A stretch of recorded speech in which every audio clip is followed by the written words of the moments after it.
Again, his name is Scott Forbes. He joins us from across the pond today. Scott, thank you for making time for us.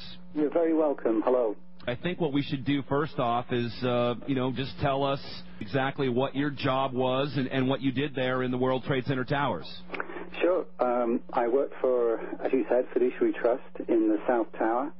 I was based on the 97th floor, where our data center was. About 3 weeks prior to 9/11, our company, along with many others in the towers, were given notice that there was going to be a power down in the top 50% of floors in the Southern Tower.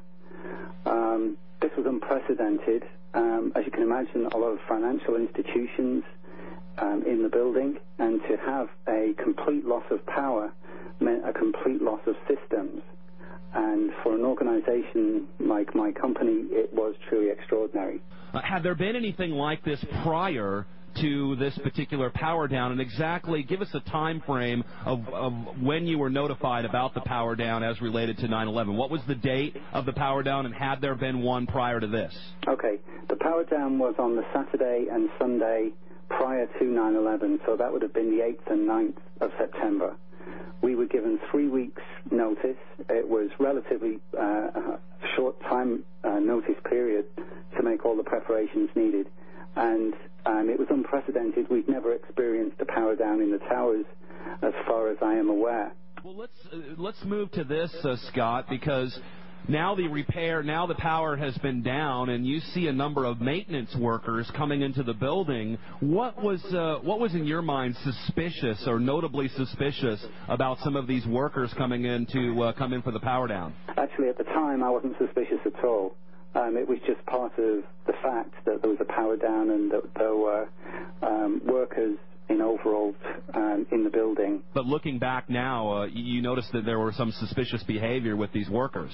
Well, of course, looking back, you question everything, and you wonder, well, one of the main reasons why I became suspicious was I got in touch with the Port Authority, and I got in touch with the 9/11 Commission to register this piece of information so that it would be acknowledged, if only to be thrown away.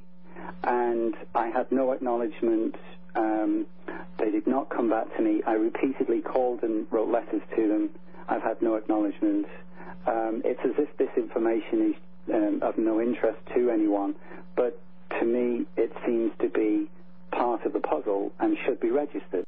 I was not in the office on 9/11 because of working that weekend. I had the day off on the Tuesday, and so I was in my apartment, which overlooked the Trade Center. I lived in Jersey City, across the river from the towers, so I was eyewitness to what went on there.